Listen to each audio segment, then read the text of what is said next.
Hello and welcome everyone. Today what we are going to discuss is about the antibiotics. The agents or the drugs that we use against the bacteria or the drugs that we use to kill or inhibit the growth of bacteria are called antibiotics. There are two spectrums of any drug, that is broad spectrum and narrow spectrum. The antibiotics that are effective against wide range of microbes, for example tetracycline, that is effective against gram positive bacteria, gram negative bacteria, rickettsia, mycoplasma, as well as even protozoa. These type of antibiotics comes under broad spectrum. Another one is narrow spectrum. The antibiotics that are effective against only few, one or more microbes, for example vancomycin, that is effective against gram positive bacteria like staphylococci, and another one is enterococcus. So these type of antibiotics comes under narrow spectrum. Now we will discuss how the antibiotic kills or inhibit the bacterial growth. There are four ways according to which the antibiotic can work. First is it can inhibit the cell wall synthesis. Next is it may interfere with the protein synthesis. Third one is it can inhibit the nucleic acid synthesis, and the last one is alteration of cell membrane function. First we will go through the inhibition of cell wall synthesis. Several drugs are used to inhibit the cell wall synthesis of the bacteria like penicillin, vancomycin, cephalosporin. First we will discuss about the penicillin. Penicillin is also called beta-lactam antibiotics because they contain beta-lactam rings. They are active against gram-positive bacteria. They are bactericidal. Bactericidal refers to the antibiotics that kills the bacteria. Next thing is that they are active or they are effective during the lag phase of the bacteria. Lag phase is the replicating growing phase of the bacteria. So penicillin attack the bacteria during its lag phase. Next thing is that we all know that peptidoglycan is made up of NAM and NAG. NAG and NAM are interrelated through peptide bridges, and there is also cross linkages between NAM and NAM that are made by transpeptidase. This is the enzyme responsible for the cross linkages between NAM and NAM. Hence penicillin will bind to this transpeptidase, that is also called penicillin binding protein, PBP. Penicillin will bind to this PBP and there will be no cross linkage between NAM and NAM. Hence it will destroy the peptidoglycan structure, and hence simultaneously it will kill the bacteria. Next we will study about the cephalosporin. It also helps in the inhibition of bacterial cell wall synthesis. It works on the same principle that penicillin works. It is also called beta-lactam antibiotics because it also contains the beta-lactam rings. Next thing is that it is 7-amino cephalosporinic acid, and last one is that it is bactericidal. Next one is vancomycin. Vancomycin also works similar to the cephalosporin and penicillin. Vancomycin is a glycopeptide. It is also bactericidal in nature. It is effective against Clostridium species, Staphylococcus species, and MRSA infection, that is methicillin resistant Staphylococcus aureus infection. Next we will study about the inhibition of protein synthesis. We have already discussed about the inhibition of cell wall synthesis. Now we will go through the inhibition of protein synthesis. So the bacteria contain 30S and 50S ribosomal unit, whereas mammals contain 70S ribosomes. Now what antibiotics will do, antibiotics will bind to these ribosomal units, these ribosomal subunits, and interfere in the protein synthesis and ultimately kills or inhibit the growth of the bacteria. Now the drugs that bind to 30S ribosomal unit are aminoglycosides and tetracyclines. The drugs that binds to 50S ribosomal unit are erythromycins and chloramphenicol and clindamycin.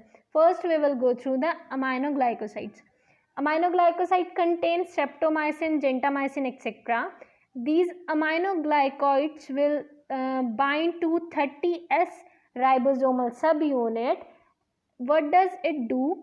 Now after binding with this 30S ribosomal unit, it will block the complex, it will block the initiation of complex that is responsible for the peptide bond formation. There will be no peptide bond formation, hence there is the inhibition of protein synthesis. Aminoglycosides are bactericidal in nature. They are active against gram-positive bacteria. Next is tetracycline. Tetracycline includes dimethylchlorotetracycline, deoxycycline. They are bacteriostatic in nature. Now what does it do? What tetracycline will do? Tetracycline will inhibit the amino acyl tRNA. Amino acyl tRNA binds on the 30S and they will form the amino acid.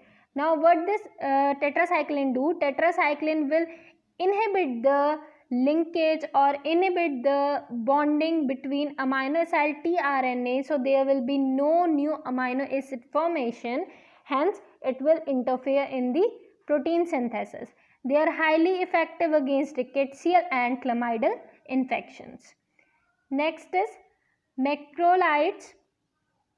Now macrolides includes erythromycin, azithromycin. Okay, the macrolides contain macrolide rings to which sugars are attached. Okay, macrolide contain macrolide rings to which sugars are attached. Now what it will do? First, it is bacteriostatic in nature. What does it mean by bacteriostatic? It will inhibit the growth. It will not kill the bacteria. It will inhibit the growth of bacteria. Okay, जब भी हम इन माइक्रोलाइट्स को, जैसे हमने कोई भी host में माइक्रोलाइट्स दिए, जब तक ये माइक्रोलाइट्स उसकी बॉडी में प्रेजेंट हैं तब तक तो बैक्टीरिया की ग्रोथ रुकी रहेगी, लेकिन जैसे ही माइक्रोलाइट्स खत्म हो जाएंगे वैसे ही बैक्टीरिया क्या हो जाएगा, फिर से अपनी ग्रोथ को रिज्यूम कर लेगा. That is what we meant by bacteriostatic. Okay, now what is the function और how it acts on the inhibition of protein synthesis. What does these macrolides do? They will interfere with the tRNA. They will block the release of tRNA after it synthesize its amino acid. Okay, they will block the release of tRNA after tRNA has transformed its amino acid into the growing polypeptide. Next thing is that they are gram-positive cocci. They are active against gram-positive cocci.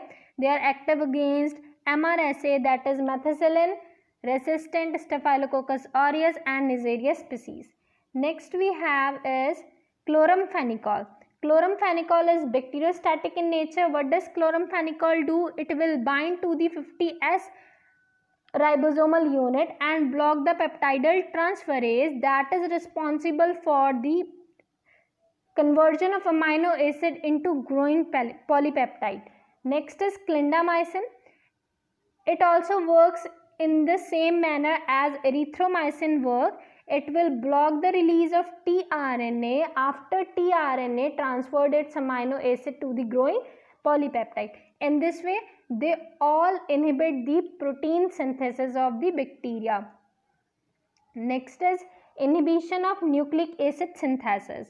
This is also very important. It includes sulfonamides and trimethoprim.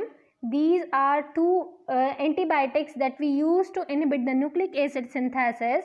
They are bacteriostatic in nature. They are active against gram-positive and gram-negative bacteria. Okay. Next thing is that what does sulfonamides and trimethoprim do? They will inhibit the nucleotide synthesis. First is sulfonamides. Sulfonamides are analog to PABA, that is para-aminobenzoic acid. What they will do? They will enter into the reaction and they will take the place of PABA because they are structurally similar to PABA. Instead of PABA, they will come or enter in the reaction and form non-functional analogues of folic acid that will prevent the bacterial growth, because the folic acids that are made are non-functional. They are non-functional analog of folic acid, hence it will prevent the bacterial growth. Next is trimethoprim. Now what does it do? It will inhibit dihydrofolic acid reductase, that is an enzyme responsible for dihydrofolic conversion to tetradihydrofolic acid. This enzyme converts dihydrofolic acid to tetrahydrofolic acid. Now trimethoprim will inhibit this enzyme, hence this reaction is also inhibit, and this will lead to the decrease in purines. Okay. Next and last we will discuss is about the quinolones. Quinolones are analogues to nalidixic acid. They are active against gram-positive and gram-negative bacteria. They include ciprofloxacin, ofloxacin, and they are bactericidal in nature. What quinolones do? They bind to the DNA gyrase that is responsible for unwinding of the DNA. Unwinding is necessary for the replication of DNA, so that the next DNA can be made. Hence there will be no DNA gyrase, there will be no unwinding, and this will lead to the inhibition of nucleic acid synthesis. Next is rifampin. Now what does rifampin do? They will bind to the DNA dependent RNA polymerase, hence they will inhibit the RNA synthesis. Next and last is alteration of cell membrane function. Now what does some antibiotics do? We all know that cytoplasm is surrounded by cytoplasmic membrane, that is a permeability barrier. Cytoplasmic membrane controls the internal composition. It controls all the things, like how many things enter into the bacterial cell, how many things will go out from the bacterial cell. These all things are controlled by cytoplasmic membrane. Okay. If this cytoplasmic membrane is disrupted, this will lead to the cell damage. Now the antibiotic that is